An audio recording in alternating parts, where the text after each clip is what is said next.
গাজল civil service একাডেমিতে তোমাদের স্বাগত। রেশিও প্রপোর্শনের বেসিক কনসেপ্টের ভিডিও তোমরা দেখেছো আশা করি। এবার এই ভিডিওতে আমি রেশিও প্রপোর্শনের কোশ্চেন সলভ করতে শুরু করছি। ঠিক আছে, দেখো প্রথম কোশ্চেন কি বলা আছে, দুটি সংখ্যার অনুপাত বলা আছে কত, 2:3 বলা আছে, তাদের উত্তর পদ হচ্ছে 24, পূর্বপদটি কত হবে বের করতে বলেছে। তো আমি দুভাবে আলোচনা করছি, যে পরীক্ষার হলে যেটুকু কাজ করার দরকার সেটুকু, এবং এছাড়া যদি আরেকটু ভালো করে শিখতে হয় বা ডিটেলস করলে কি করা উচিত সেটাতে আসি। তো আমরা যেটা দেখছিলাম বেসিক কনসেপ্টের ভিডিওতে, যে ধরো পূর্বপদ এবং উত্তরপদ বলার আগে যেগুলো ছিল প্রকৃত ভ্যালু, প্রকৃত মান যেগুলো ছিল, সেইগুলোর মধ্যে প্রথমটাকে আমরা পূর্বপদ বলি, প্রথমটা পূর্বপদ, এবং দ্বিতীয় যেটা সেইটাকে আমরা উত্তরপদ বলি। 24 এইটা হচ্ছে উত্তরপদ।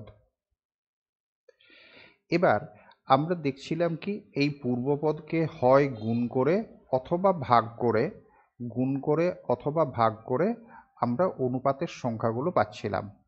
তাহলে সেই অনুপাতের সংখ্যা হিসাবে কি হচ্ছে না, এই অনুপাতটা হয়ে গেছে 2:3। ঠিক আছে, সুতরাং দেখে বোঝা যাচ্ছে যে 24 থেকে যখন 3 হয়েছে, তার মানে এইটা কি না 8 দিয়ে ভাগ হয়েছিল, তবেই 24 থেকে আমরা 3 পাবো। তাহলে এই 2 কার থেকে পাবো না, আমাকে উল্টো করে গুণ করে দিতে হবে 8 দিয়ে, এটা কত হয়ে যাবে, 16 হয়ে যাবে। অপশান বি হয়ে যাবে অ্যান্সার।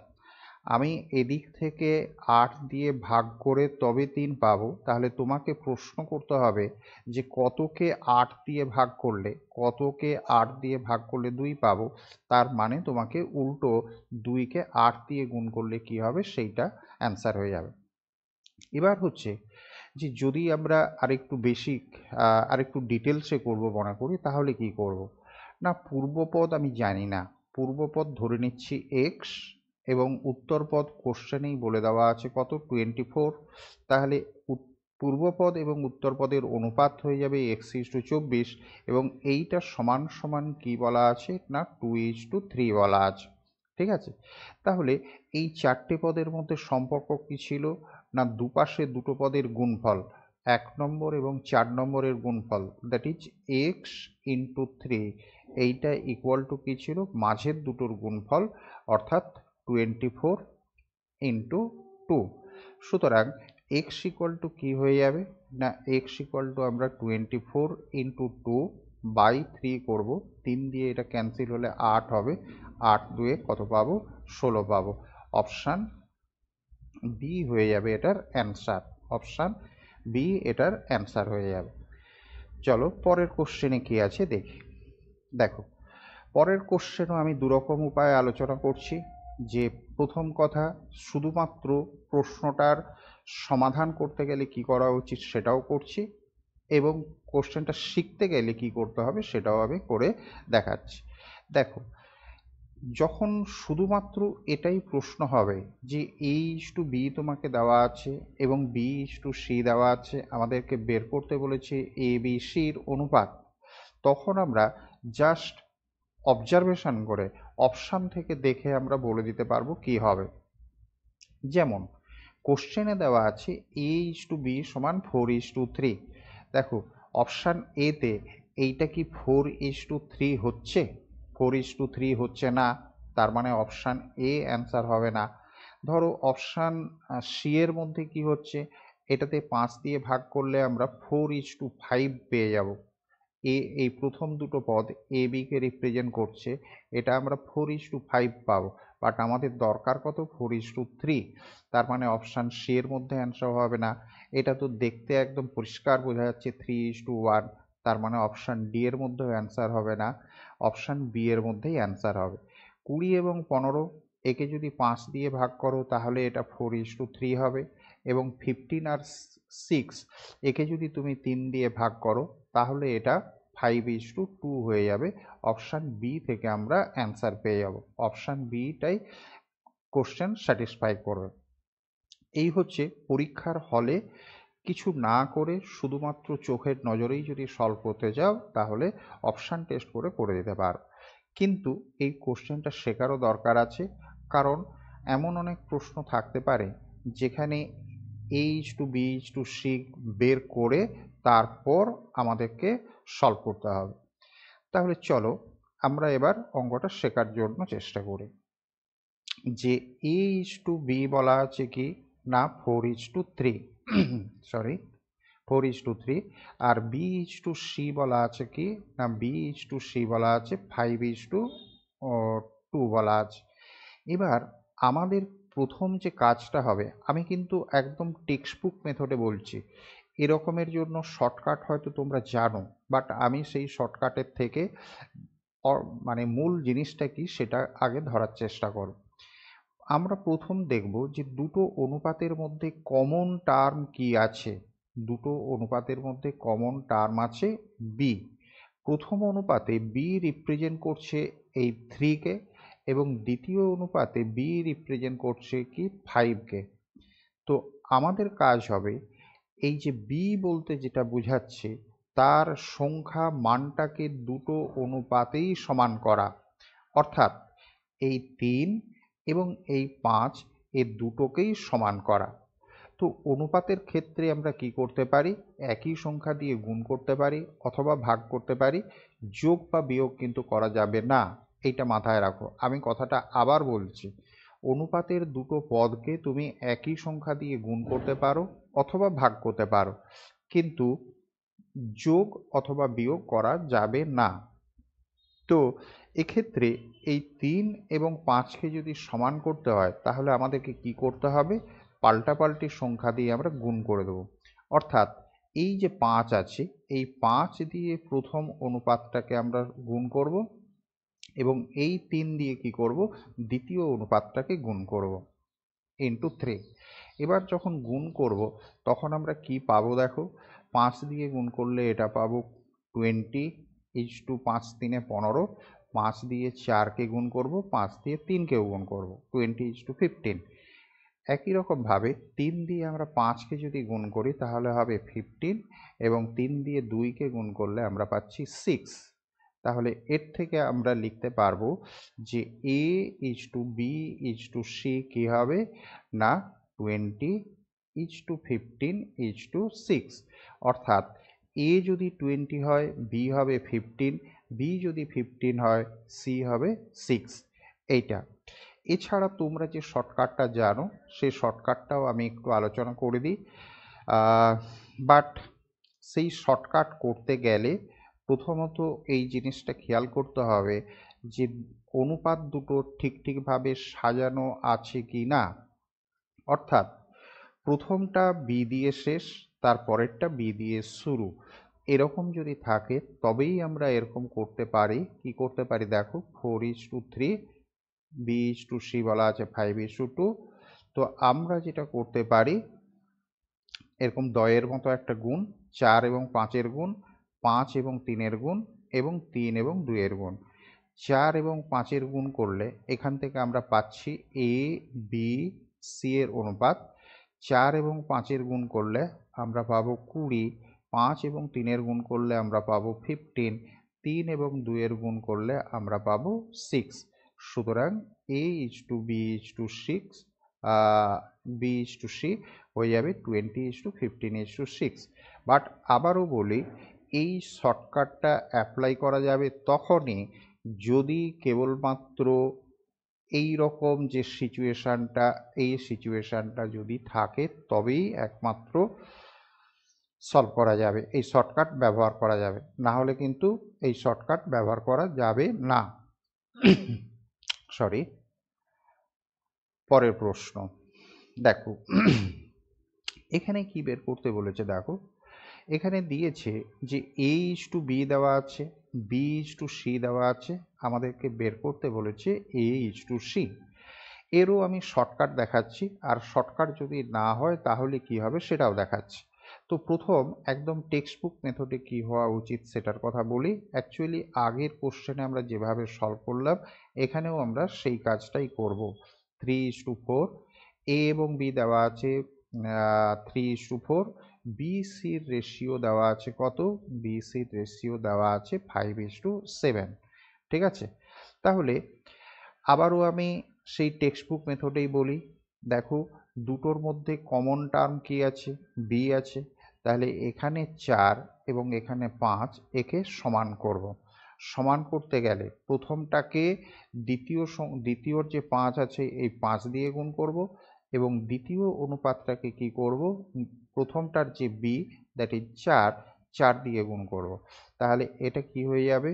15 এবং 20, 5 দিয়ে 3কে গুণ, 5 দিয়ে 4কে গুণ, 15 এবং 20, আর 4 দিয়ে 5কে গুণ 20, 4 দিয়ে 7কে গুণ কত হবে? 28 হবে। সুতরাং এটার থেকে আমরা লিখতে পারবো A:B:C কি হবে? 15:20:28। ঠিক আছে, বাট আমাদের কি দরকার? আমাদের দরকার A:C। তাহলে এর থেকে A এবং C কে আমরা নিয়ে নেব। সুতরাং A:C কি হয়ে যাবে? না 15:28। 15:28 অপশান এ হবে এর অ্যান্সার। এ গেল একেবারে ডিটেলস বা টেক্সট বুক মেথড বলতে পারি। বাট যদি শর্টকাটের দরকার হয় তাহলে আমরা কি করব? এবং এক্ষেত্রেও বলি শর্টকাট অ্যাপ্লাই করা যাবে কি যাবে না সেটা নির্ভর করবে তোমাকে প্রশ্ন কিভাবে দেওয়া আছে তার উপর। এক্ষেত্রে A:B, অর্থাৎ প্রথম অনুপাতটা B দিয়ে শেষ, দ্বিতীয় অনুপাতটা B দিয়ে শুরু, এই যে প্যাটার্নটা দেখতে পাচ্ছি এরকম প্যাটার্ন আছে বলেই আমরা শর্টকাট ব্যবহার করতে পারবো। A:B বলা আছে 3:4 বলা আছে, এবং B:C বলা আছে কত? 5:7। তো এরকমের ক্ষেত্রে দেখো A/C আমাদের দরকার, সেটাকে আমরা এরকম লিখতে পারি A/B ইন্টু কি? না B/C, অর্থাৎ 3/4 ইন্টু 5/7। এক্ষেত্রে আর কাটাকাটি কিছু হবে না, সুতরাং 5×3 15 এবং 4×7 28। এই যে 15 এবং 28 হচ্ছে, এটাকে অনুপাতের আকারে আমরা আর কি লিখতে পারি? না 15:28 লিখতে পারি। এবার এই রেজাল্টটা দেখে তোমাদের এরকম মনে হতে পারে যে 3 এবং 5 গুণ হচ্ছে, 4 এবং 7 গুণ হচ্ছে। ইয়েস, এটাই হচ্ছে শর্টকাট। কখন করতে পারবো? যদি আমাদেরকে এই রকম চেহারায় অনুপাতগুলো দেওয়া থাকে, তাহলে শুরুরটা এবং শেষেরটা পাওয়ার জন্য এরকম আমরা উপরে উপরে গুণ করে দিতে পারি, তাহলে আমরা রেজাল্ট পেয়ে যাব। এই হচ্ছে শর্টকাট। ঠিক আছে, চলো পরের কোশ্চেনে কি আছে দেখি। পরের কোশ্চেনে আছে 3 এবং 192 এর মধ্য সমানুপাতি। মধ্য সমানুপাতি মানে হচ্ছে যে 3, মনে করো এই হচ্ছে 192, এর মাঝে কি থাকবে? মাঝে একটা কিছু থাকবে যেটা হচ্ছে এক্স হবে। ঠিক আছে, আমরা ধরে নিচ্ছি এক্স। এই এক্সকে আমরা বলছি মধ্য সমানুপাতি। ঠিক আছে, ইংরেজিতে মেইন প্রপোর্শন বলে। এখন যখন 3টে পদ থাকছে তখন আমাদের একটু মনে রাখতে হবে এই যে মাঝের যে পদটা, সেই পদটাই অ্যাকচুয়ালি দুবার ব্যবহার হবে। এটাই সেকেন্ড টার্ম হিসাবে, এটাই সেকেন্ড টার্ম হিসাবে, এবং এটাই থার্ড টার্ম হিসাবে ব্যবহার হবে। অর্থাৎ 3:x ইকুয়াল টু আমরা লিখতে পারবো x:192 লিখতে পারবো। ঠিক আছে, 3:x এবং x:192 এটা লিখতে পারবো। মাঝের পদটাকেই আমরা দুবার ব্যবহার করব। এবার ওই সম্পর্কটা মনে করো যে মাঝের দুটোর গুণফল মানে x এবং x এর গুণফল x² ইকুয়াল টু কি হবে? ইকুয়াল টু হবে দুপাশের দুটোর গুণফল, দ্যাট ইজ 3:192 হয়ে যাবে। তাহলে x ইকুয়াল টু কি পাবো? না x ইকুয়াল টু আমরা পাবো 3:192। দেখো এইবার এইটার থেকে আমরা একটা শর্টকাট ফর্মুলার কথা ভাবতে পারি, যে আমাদের কোশ্চেনে ছিল 3 এবং 192 এর মধ্য সমানুপাতি। সেই মধ্য সমানুপাতি যাকে আমরা এক্স ধরেছিলাম, সেই এক্স ইকুয়াল টু কী হলো না রুট ওভার ওই দুটো সংখ্যার গুণফল, রুট ওভার 3 এবং 192-এর গুণফল। এটাই শর্টকাট হিসাবে ব্যবহার করতে পারো। কোনো কোনো বইয়ে এরকমের একটা ফর্মুলা দেওয়া আছে, যে ধরো এ বি সি যদি ক্রমিক সমানুপাতি হয়, তাহলে এই বিকে আমরা মধ্য সমানুপাতি বলবো, এবং এই বি ইকুয়াল টু কী হবে root over a into C. এই যে ফর্মুলা, এই ফর্মুলা তোমরা মুখস্থ রাখতেই পারো, বাট এই ফর্মুলাটা আসলো কোথা থেকে বা কি করে হলো সেটা কিন্তু আমি দেখিয়ে দিলাম। ঠিক আছে, এবার এইটাকে যদি সমাধান করো, চাইলে এটাকে গুণ করে দিতে পারো। আমি বলবো গুণ করার দরকার নেই। 192কে আমরা এরকম লিখতে পারবো রুট ওভার এই যেমন 3 ছিল সেটা রেখে দিই, এর ভিতর থেকে আমরা একটা 3 পাবো এবং দুটো 8 পাবো, দুটো 8 পাবো। এই দুটো 3-এর জন্য রুট ওভারের বাইরে আমরা একটা 3 নেব, এবং দুটো 8-এর জন্য আমরা রুট ওভারের বাইরে 8 নেব। 3 এবং 8 গুণ করলে কি হবে 24 হয়ে যাবে। অপশান এ হয়ে যাবে এটার অ্যান্সার। এবার আমি একটু ডিটেলস দেখিয়ে দিলাম, বাট শর্টকাট হিসাবে যারা চাও তারা একদম সরাসরি এইটা ব্যবহার করে দিতে পারবে, যে মধ্য সমানুপাতি মানে যাদের মধ্য সমানুপাতি তাদের গুণফলের বর্গমূল। ঠিক আছে, দরকার হলে ভিডিও আবার একবার ব্যাক করে দেখো। পরের কোশ্চেন এখানে বলেছে তৃতীয় সমানুপাতি বের করতে হবে।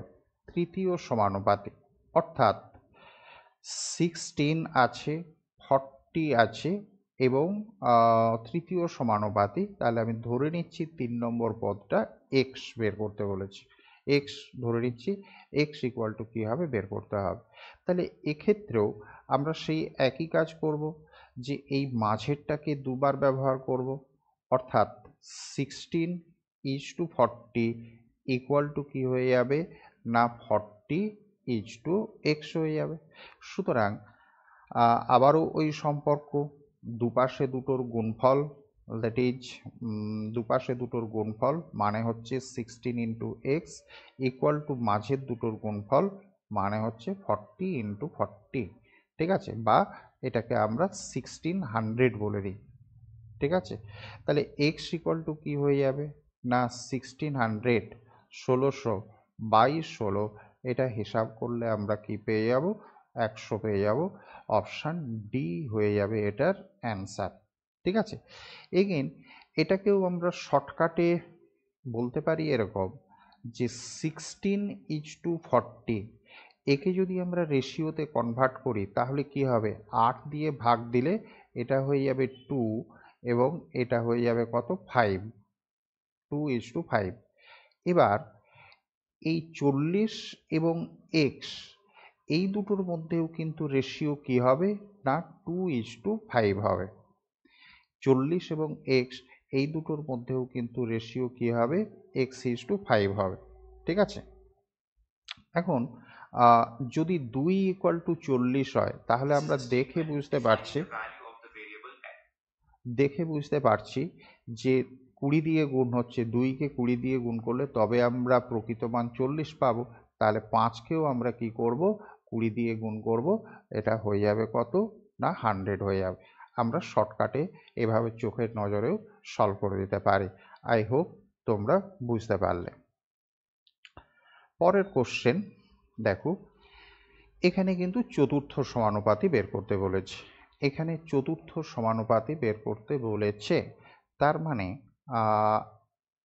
14:28 ইকুয়াল টু কী করবো 21 চতুর্থ সমানুপাতি আমরা ধরে নিচ্ছি এক্স বের করতে হবে।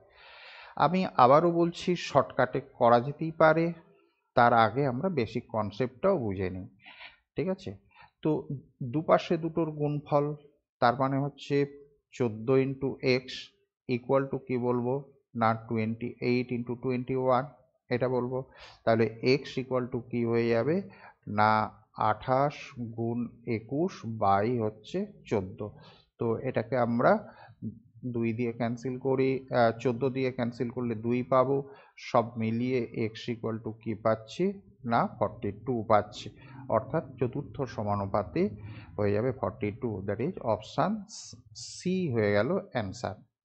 এবার যদি কেউ এটাকে চোখের নজরে সলভ করতে চাও, সে কি করবে না 14:28, এটাকে যদি ছোট করি তাহলে 14 দিয়ে ভাগ করে এটাকে আমরা 1:2 লিখতে পারবো। এবারে পরের যেটা আছে 21:x, এটাতেও কিন্তু কি হবে না 1:2 রেশিও হবে।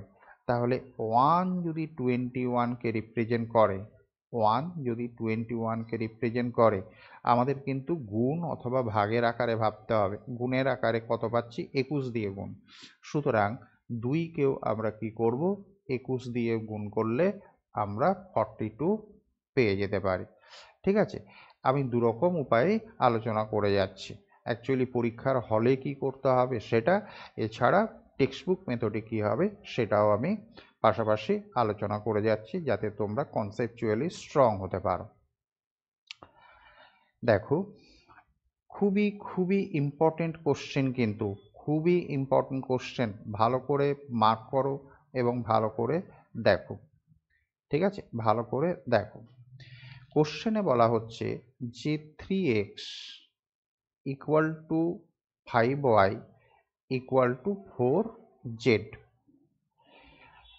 আমরা ছোটবেলায় ছোট ক্লাসে যখন এই কোশ্চেন সলভ করেছিলাম, তখন কি করতাম না ইকুয়াল টু কে ধরে নিতাম, কে ধরে নিতাম, তারপর বলতাম যে 3x ইকুয়াল টু কে, তাহলে x ইকুয়াল টু লিখতাম k/3, এরকম করতাম। বাট এই কাজটা কিন্তু এখন আর আমরা করব না। কে যদি ধরতেই হয় তাহলে এমনভাবে কিছু সংখ্যা ধরব যেটা আমাদেরকে ক্যালকুলেশনের অ্যাডভান্টেজ দিতে পারে, সুবিধা দিতে পারে। তাহলে এই কে এর বদলে আমরা এখন এমন একটা কিছু ধরব যেন এই 3 দিয়ে 5 দিয়ে এবং 4 দিয়ে ভাগ করতে পারি, 3 দিয়ে 5 দিয়ে 4 দিয়ে ভাগ করতে পারি, সেরকম একটা কিছু সংখ্যা ধরব। অর্থাৎ 3, 5 এবং 4-এর লসাগু করলে আমরা পাবো কত 60, এটা আমরা ধরে নিচ্ছি। তার মানে 3x ইকুয়াল টু 60, তাহলে x ইকুয়াল টু কত হবে 20 হবে। 5y ইকুয়াল টু 60, তার মানে y ইকুয়াল টু কত পাবো 60/5 মানে 12 পাবো।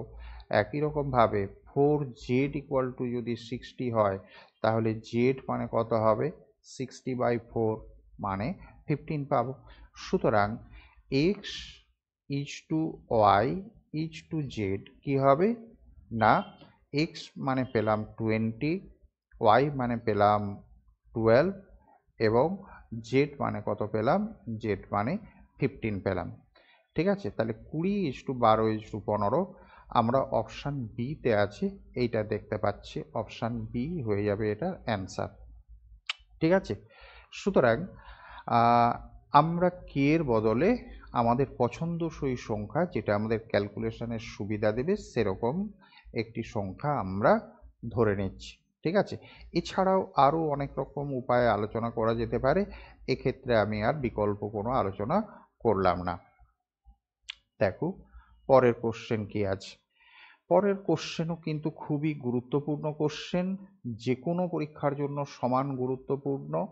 এখানে বলেছে কি না ব্যস্তানুপাত, এখানে বলেছে ব্যস্তানুপাত। তোমরা অনেকেই হয়তো জানো, ধরো যদি অনুপাতের দুটো পদ থাকে, অনুপাতের দুটো পদ মনে করো 4:5 থাকে, তাহলে এর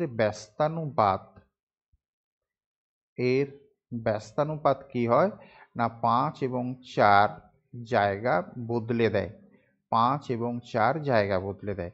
এটা হচ্ছে অনুপাতের দুটো পদ থাকলে।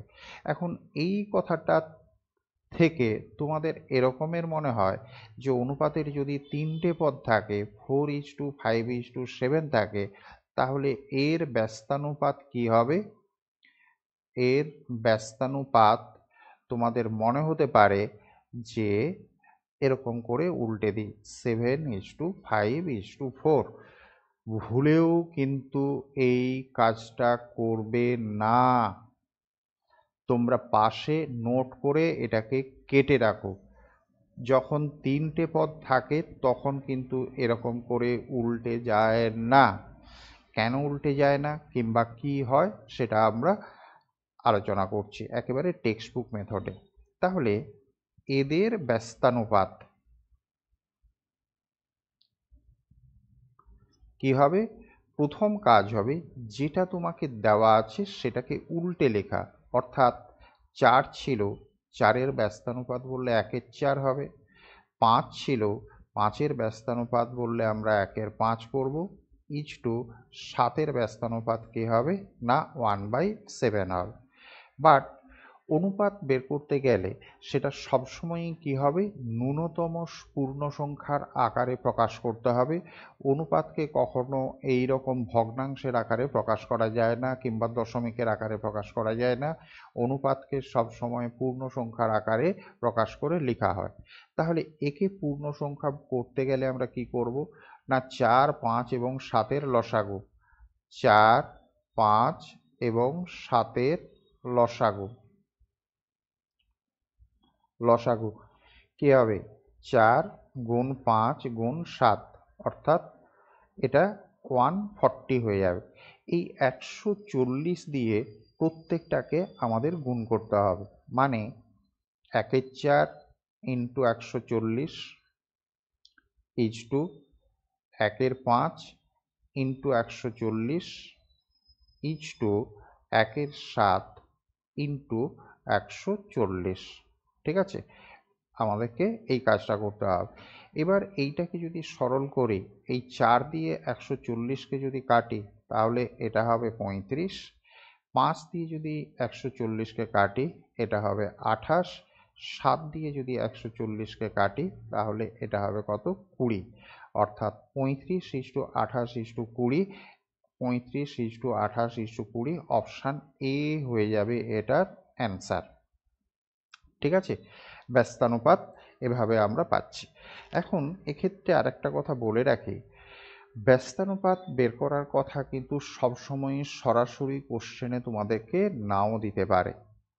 ব্যস্তানুপাত বের করার কথা সরাসরি তোমাদেরকে প্রশ্নে নাও দিতে পারে, তার বদলে এরকম বলল যে কোনো একটা নির্দিষ্ট দূরত্ব যেতে 3টি গাড়ির গতিবেগের অনুপাত 4:5:7, তাহলে ওই দূরত্ব যেতে গাড়িগুলির প্রয়োজনীয় সময়ের অনুপাত কি হবে।